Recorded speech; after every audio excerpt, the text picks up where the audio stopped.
October 2025. The Florida dawn stretches across dew-soaked grass, with salty wind from the Gulf carrying the scent of salt, rust, and ash. In the midst of this scene, John Daly sits quietly on an old golf cart, his large frame hunched, his trembling hands, wrapped in white tape, gripping a worn club. This man was once a storm in the world of golf, the 1991 PGA Championship winner, as the ninth alternate, and the conqueror of St. Andrews to claim the 1995 Open Championship. He was a legend of 300-yard drives, an icon of working-class America, a rough, flamboyant cowboy who laughed loudly in a sport reserved for aristocrats. Daly once made millions believe that courage and instinct could shatter any mold. He was an outsider who stormed the gentleman's temple and shook it to its core. But that light didn't last forever. Now, at 59, his body is a battlefield scarred by countless wars. 16 surgeries to keep him alive, metal knees, a broken spine, reattached tendons, skin laced with scars. Bladder cancer stalks him every night, and his Clearwater home, where family photos and championship trophies once hung, has been torn apart by Hurricane Helene, swept away entirely. Yet this morning, he still drives to the course, his back stabbed by pain, breath short, eyes blurred from medication, just to play one more round. "It's the only place I still feel alive," he says softly, his voice rasping through a dry throat. Each morning, he looks in the mirror and sees a stranger, a swollen face, tired eyes, silver-streaked hair, but he still wears garish patterned pants, still smiles, still swings the club.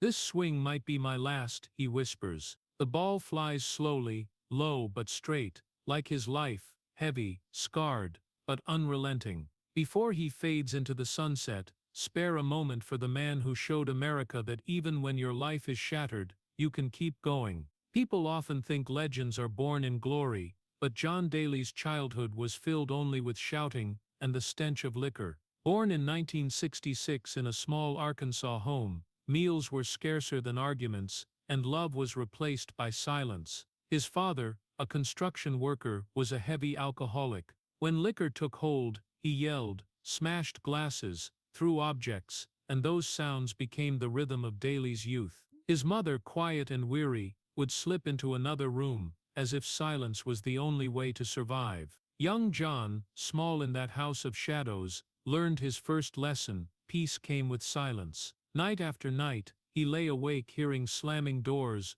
breaking bottles, and the smell of liquor mixed with cigarette smoke seeping into his sleep.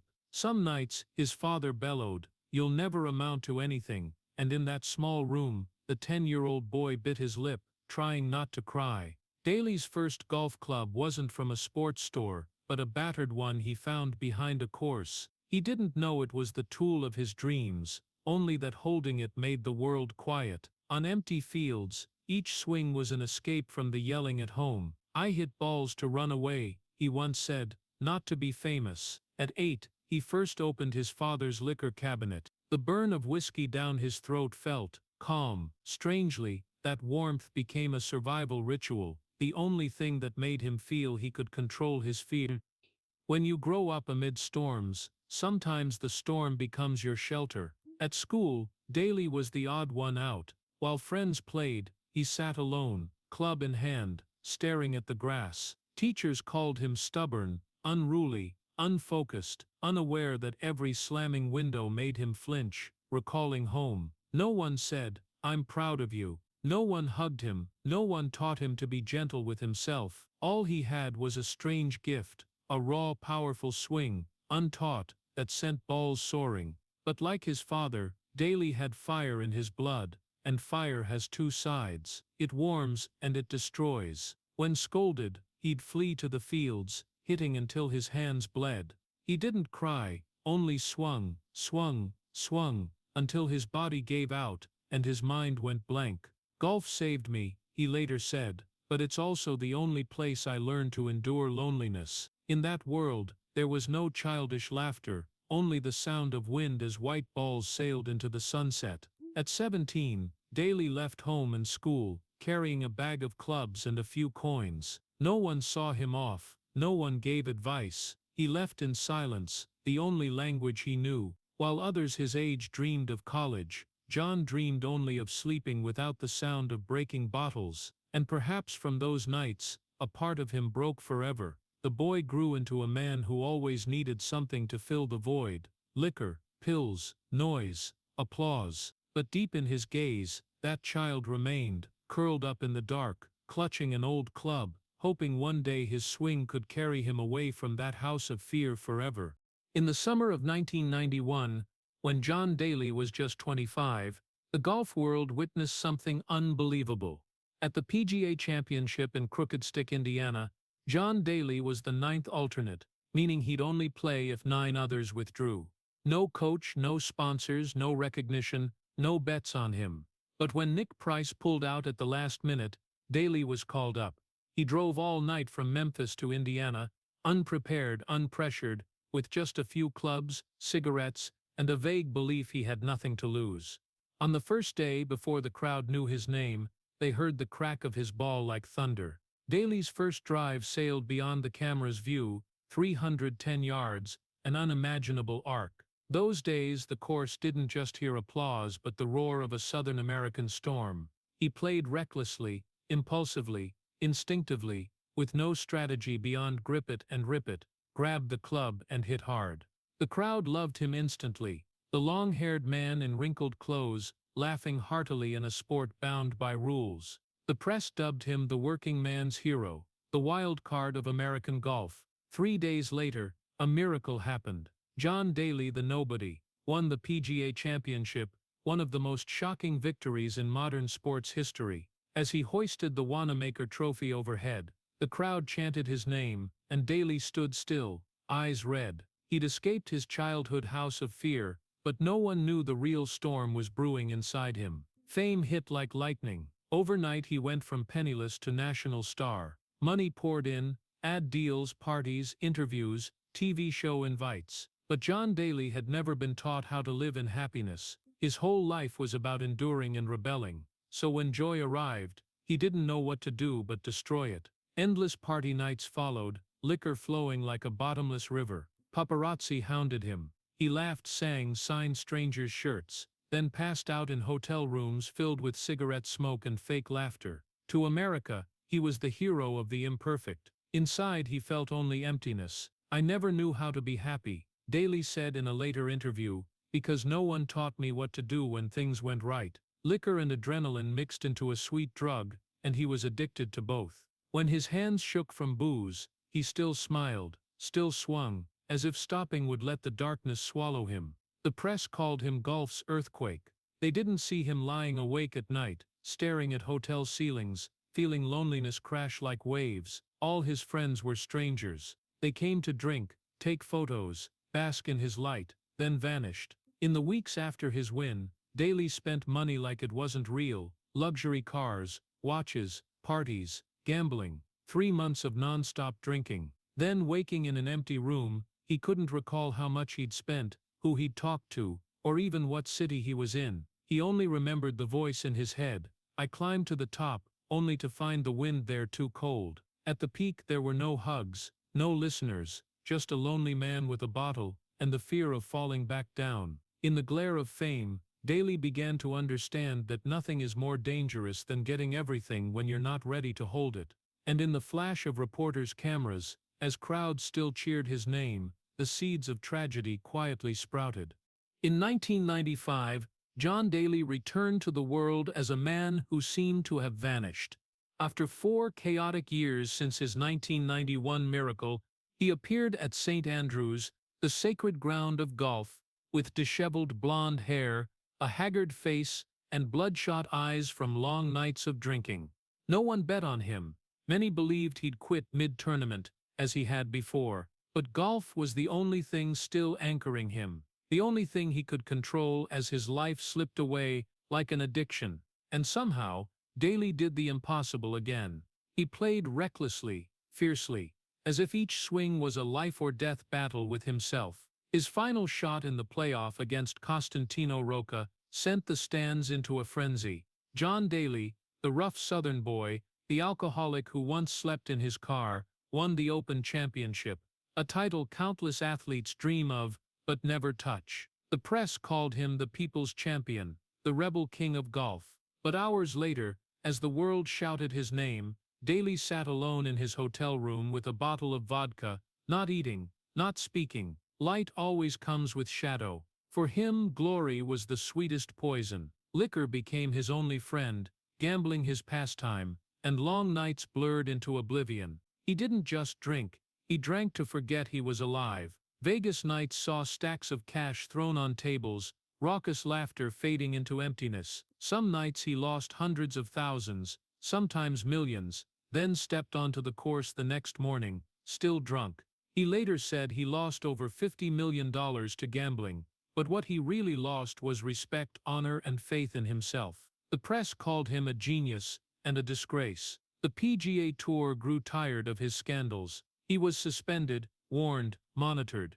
He still showed up, beer belly, bleary eyes, cigarette in mouth, but his swing still carried power. It was a captivating, cruel image. A man with supernatural talent, each shot a slash at his own life. At home, drunken nights turned into arguments, arguments into tears. His wife grew afraid, friends drifted away, police were called multiple times. Daly admitted he threw bottles, smashed things, yelled, and sometimes woke with no memory. All I knew was that every morning the people I loved were gone, he said, and I never knew why. Loneliness became his constant shadow. Once, at a tournament in Arkansas, he vomited on the course, empty stomach, head spinning from booze. Spectators gasped, but he gave an awkward smile and played on as if nothing happened. Behind that smile was depression, the sound of his mind cracking, unable to tell life from performance. I thought about ending it, he later admitted. Just sleep, and never wake up. One night, after losing everything at a casino, Daly drove back to his hotel. Drunk, the world blurred. Wind stung his face, headlights swept across a lake ahead. He turned the wheel a second too late, just 1 second, and the car skidded, tires grinding on wet grass, stopping inches from the water's edge. In that silence, he sat frozen, hearing his heartbeat, realizing he'd nearly vanished. The closest I came to disappearing, he said. No crash, no scandal, just absolute emptiness. A darkness so deep he feared closing his eyes, afraid they'd never open again. Yet, like an addict to his own pain, he got up, smiled, and swung again. The media swarmed, fans still loved him, and that love prolonged his tragedy. They cheered his name with every long drive, unaware that each swing was daily striking his own soul, testing what remained after each blow. The working-class hero America once celebrated was now crushed by his own hands. A man gifted with rare talent, and punished by that very gift. Each morning, he woke with a pounding headache, light piercing the curtains, stinging his eyes, thinking only, I've lost something, but I don't know what. The world watched him on TV, laughing, cheering, commenting. But alone in a dark room, he saw only that boy from years ago, sitting silently in a corner, clutching an old club, hoping the yelling would stop. This time no one came to stop it, only him and his demons, walking together to the fairway, playing a game without end. As the spotlight dimmed, John Daly's life entered its darkest chapter, where victories could no longer save a broken heart. Titles, money, fans, none could hide the truth that he had no real home. Through the 1990s and early 2000s, Daly went through 4 marriages like 4 storms, each leaving deeper wounds. The first wife left quietly, carrying the disappointment of youth. The second left in tears with a domestic violence lawsuit. The third left an void filled with liquor, gambling, and late apologies. The last, Sherry, exploded like his life: police, blood, media, and humiliation. Memphis, 2007. A stifling summer evening, Daly and Sherry argued at a restaurant. Table pounding, shouting, then the sound of metal on flesh. A steak knife slashed his arm, blood soaking his white shirt. Waiters screamed, customers fled, but Daly just sat, silently watching blood drip to the floor. The next morning he played, smiled, swung as if nothing happened. A long sleeve hid the stitches, a forced smile masked behind his beard, but his eyes held a bottomless void. The press ran photos, calling him a walking disaster, Old friends cut contact, sponsors pulled out, his body still endured heavy swings, but his heart was rotting. "I don't know how to love, only how to apologize," he said in a later interview, voice rough as cigarette smoke. "I apologized so much, no one believed me anymore." When the last bender faded, he stood in an empty house, surrounded by trophies, photos, and silence. No wife, no friends, no trust, no place to return. All that remained was a faded reputation, and a body surviving on painkillers and regret. But in that wreckage, a faint light appeared, a blonde-haired boy with a smile like his own years ago. Little John, his son with Sherry, just a toddler then. The boy grabbed a tiny golf club, ran around the practice green, and when he looked back at his father, his eyes made the man whose soul seemed dead weep. "Maybe this is my second chance," he said softly. Perhaps this was his second chance, not to win, but to be forgiven. Daly began to change. He sought doctors, quit drinking, underwent weight loss surgery, and struggled to walk again in those early trembling days. The first sober mornings were terrifying. No clink of liquor, no euphoric haze, just raw emptiness. But in that emptiness, he heard his son's laughter. Little John grew, joining his father on the course, wearing bright patterned pants like him, holding a club, giggling. Father and son practiced, fell, laughed together, and for the first time a gentleness Daly never knew appeared in his eyes. He learned to restrain himself, to drink water instead of whiskey, to breathe slowly before anger flared. But old habits lurked like ghosts: fear, loneliness, addiction. Daly still fell, relapsed a few times, lost balance. But now, each time he stumbled, he thought of the boy waiting at home. "I've never been happy," he admitted, "just not dead." That wasn't a lament, but a declaration of war against his fate. He began to understand, happiness isn't escaping darkness, but surviving it. In the years that followed, Daly wasn't invited to many big tournaments, but he became a familiar sight at smaller courses, playing with his son, signing autographs, sharing old stories with a sad smile. Behind that laugh was a man who knew he'd lost too much: love, fame, youth, but somehow still had a reason to breathe. When little John won his first junior tournament, Daly stood on the sidelines, eyes teary. He clapped slowly, saying nothing. Perhaps for the first time, John Daly knew pride, something his father never gave him.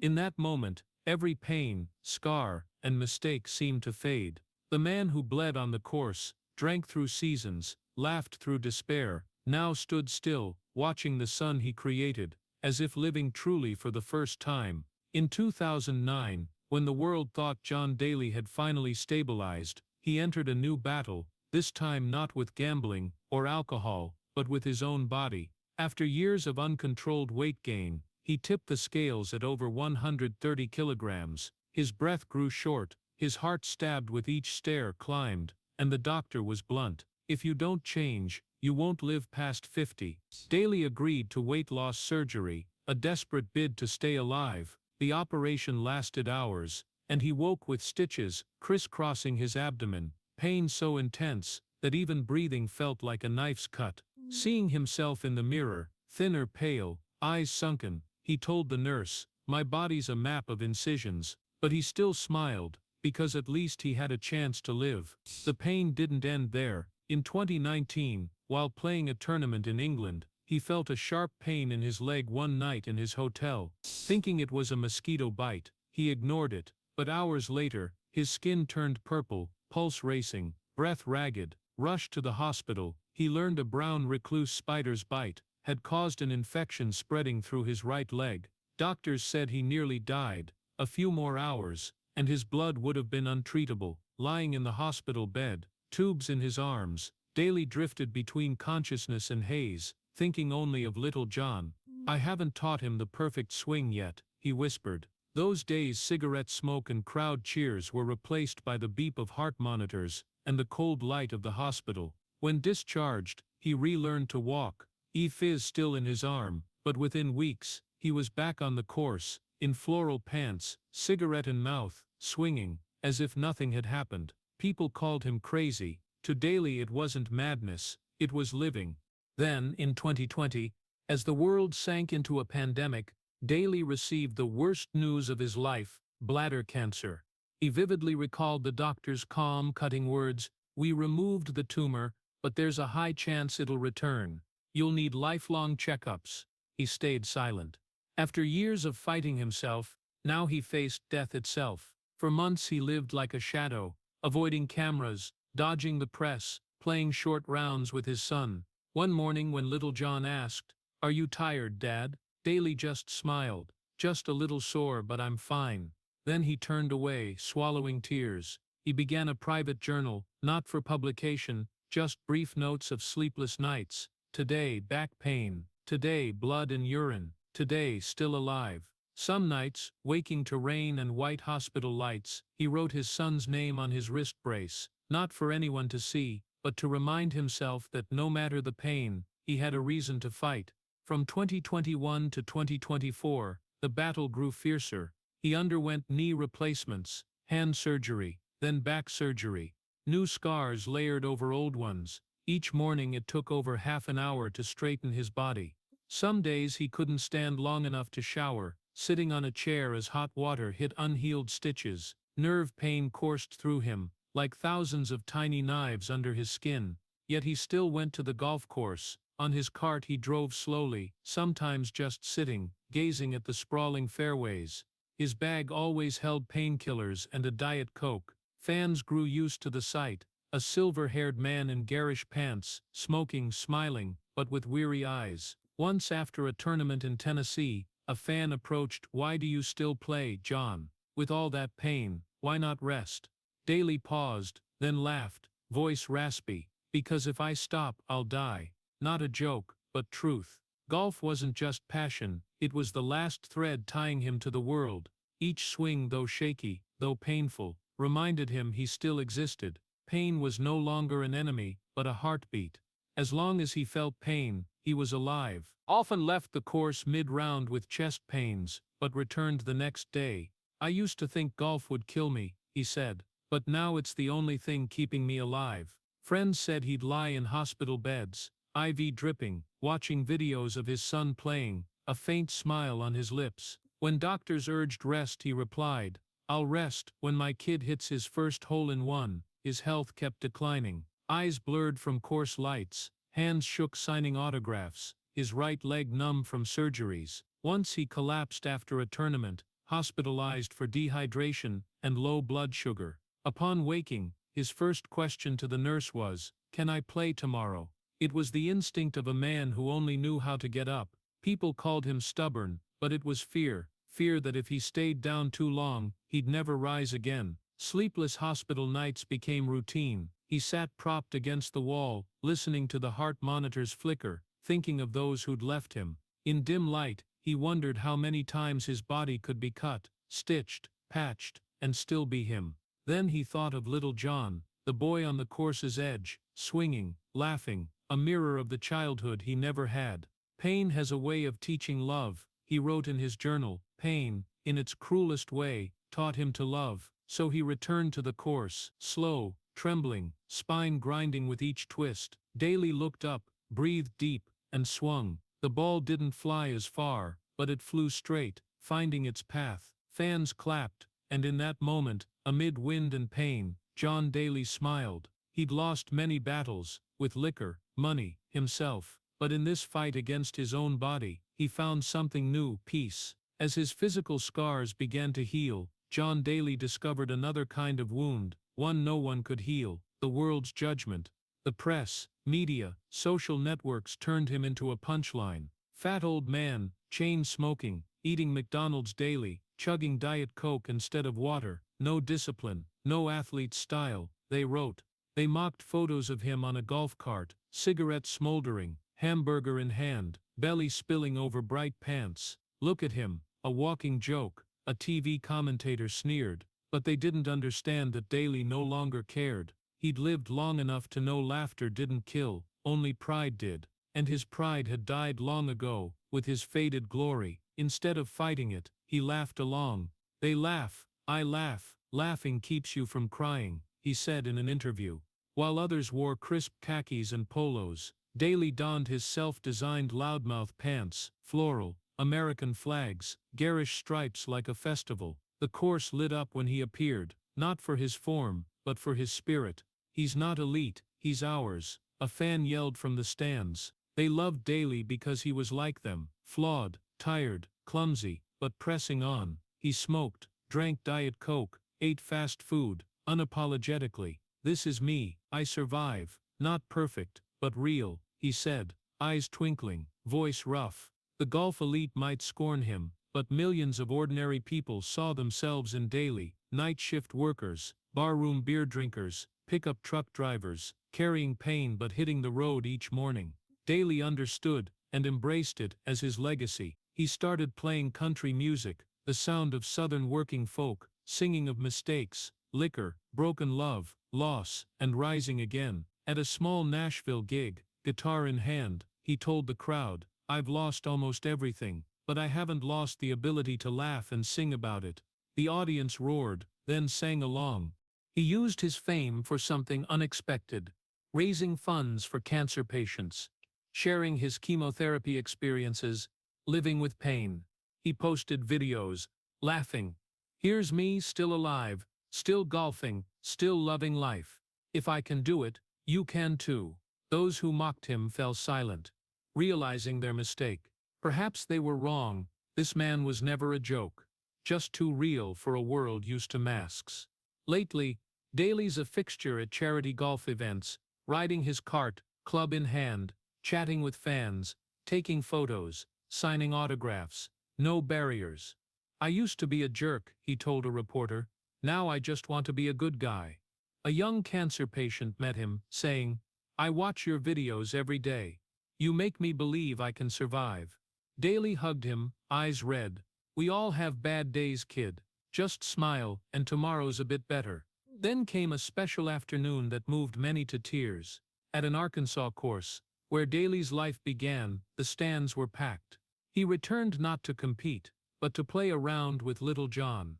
Father and son wore matching floral pants, the father slow, the son vibrant, sunset gilding the fairways. Fans cheered each shot.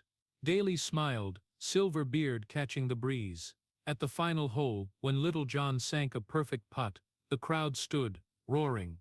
Daly looked at his son, then skyward, whispering, "They finally see me. Not they see me for winning, but for being truly seen, not a drunk, not a scandal, not a joke, but a man still standing." In that moment, John Daly was no longer a symbol of rebellion or failure. He became a symbol of courage. The next day, headlines read, "John Daly, the man they laughed at, and the man who didn't care." He read it, and laughed. "They finally got it right," he told a friend, voice low, and truly, he no longer cared. He just wanted to live quietly, sing, golf, and watch his son grow. Now, when Daly appears on the course, fans don't cheer for victories, they cheer for love. A love not for a perfect legend, but for a man who lost countless times, fell countless times, yet still smiled. Amid the applause, he raises his club, bows his head. The evening breeze carries cigarette smoke and grass scent, blending into the sunset. This isn't the image of an athlete anymore, but of a survivor who learned that victory isn't how far you hit the ball, but how many times you stand after falling. In fall 2024, Florida braced for Hurricane Helene, one of the fiercest storms to hit the Gulf. As winds howled like demons and waves pounded like hammers, John Daly sat on a rocking chair, watching his house tremble. In that moment, he knew everything was about to be lost. Framed photos, guitars, trophies, even the picture of him and little John from their PGA Father-Son Championship win could be swept away. He grabbed just two things: the battered golf club from his 20s and his son's photo in a cracked wooden frame. When the roof tore off and water surged in, he walked out, carrying nothing else. "I lost my house," he said softly, "but I haven't lost me." After the storm, his Clearwater home was rubble, furniture, cars, mementos, all gone. The man who once had mansions, yachts, millions, sat on a broken step, smoking, staring at the gray sea, and gave a faint smile. Neighbors asked, "You okay?" Daly replied, "I'm alive, that's enough." For the first time, he felt truly free. nothing left to lose, nothing left to prove. Now, at 59, Daly lives simply in a small rented Florida home with a few dogs and occasional visits from little John. Mornings, he heads to a nearby course, no crowds, no cameras, just wind, grass and slow swings. He no longer dreams of trophies or scores. "I don't dream of winning anymore," he says. "I dream of a day without pain, bending to tie his shoes, his back stabs, swinging, his knees creak. But he plays, he smiles. Pain. Sure," he tells fans when asked, "but I've been through worse." On free days, he raises funds for cancer patients, sings country, shares his life with a mix of self-mockery and sincerity. At a Nashville stage, he said, "I lost everything to liquor, money, stupidity, but I gained something I never had, gratitude." The room stood, applauding. To most, John Daly is a tale. To those wrestling in darkness, he's hope. He never pretends to be fully changed. He just says, "I'm still trying." One morning, he was seen at a local course, teaching poor kids how to grip a club. Bending low, he showed a boy how to rotate his hips. "Don't fear a bad shot," he said. "I've hit bad shots my whole life, and I'm still here." The kids laughed, and Daly's rare, gentle smile followed. Little John is now a young man, a skilled golfer, tall, calm, unlike his father. They play small tournaments together, no pressure, just joy. One spring afternoon, after a round, Daly sat on his cart, watching his son wave to the crowd, sunlight on the boy's face, and whispered, "It's your turn now." Not just passing the torch, but a blessing. His true legacy isn't victories, but a son raised with the love he once craved. Evenings, Daly cooks simple dinners, burgers, fries, Diet Coke. He watches news, fingers tracing a worn photo frame. Some days, back pain keeps him bedridden, but in that pain, he says he finds peace. "My body hurts, but my soul doesn't," he tweeted. "I've lived real, loved real, messed up real. That's a full life." On clear days he drives to the beach, sitting in a folding chair, hands trembling, eyes squinting at the waves. The breeze through his silver hair carries salt and memories. He closes his eyes, hears distant children's laughter, or recalls little John's giggles. "I was a hero once," he says softly, "then a failure, then a joke. But I never quit." John Daly's story is America's upside-down epic of an imperfect man, broken, mistaken, yet unbowed. America laughed, pitied, forgot him. But he lives, stands, smiles. His mockers change channels, but those who've hurt, struggled, see themselves in him. His legacy isn't silver trophies, but scars that didn't stop him. In his eyes, there's no champion's pride, only the peace of a man who's accepted it all: sin, glory, pain. As the sun sinks below the horizon, Daly sits alone by the sea, hand lightly trembling on his club, eyes tired, but smiling. The sunset paints the sky red, reflecting on his wrinkled face, making him look like a statue carved by time. A breeze passes, he closes his eyes, whispering, "I'm okay." Not reassurance, but a gentle goodbye to himself. If you've fallen and risen, you understand John Daly better than anyone. His story isn't about golf, but human strength, the force that keeps us going no matter how cruel life gets. Share this so America remembers. Sometimes the worst among us teach the most beautiful lessons. Because in the end, what remains after every storm isn't homes, money or fame, but the ability to stand, holding just an old club and a water-stained photo. John Daly isn't an American fairy tale.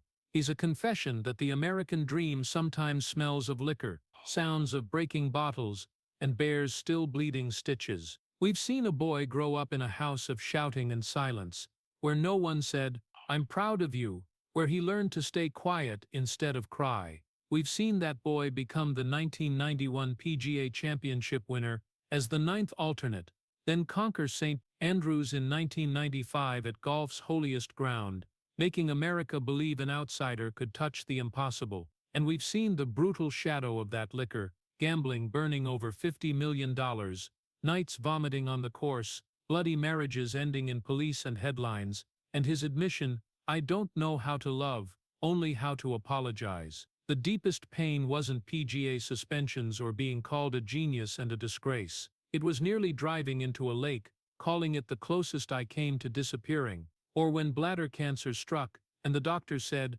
it could come back any time, or sitting in a hospital, tubes in his arms, writing his son's name on his brace, to remind him he had a reason to fight. And yet, miraculously, his salvation wasn't titles, but small human moments. Little John holding a club and laughing. Father and son in matching loudmouth pants playing amid cheers, whispering, "They finally see me." Or when Hurricane Helene destroyed his Clearwater home, leaving him with just an old club and his son's photo, yet he could say, "I lost my house, but I haven't lost me." This is John Daly's lesson to America. A person's worth isn't in being perfect. He wasn't, never pretended to be, but in how many times you rise after life tries to crush you. In a country where so many quietly battle debt, addiction, illness, depression, divorce, abandonment and shame, Daly's question hits hard: are you still breathing? Then you still have a chance. His legacy isn't 300-yard drives. It's turning scars, physical and emotional, into proof that without youth, home, money, or a clean reputation, you can still exist with a unique pride, the pride of a survivor. If John Daly's story, the man who fell 100 times but rose from the ashes, touches your heart, hit subscribe to join us in honoring brave souls like him. Thank you for listening, and we'll see you in the next video, where we continue the journey to find the true meaning of strength, resilience, and America's hope.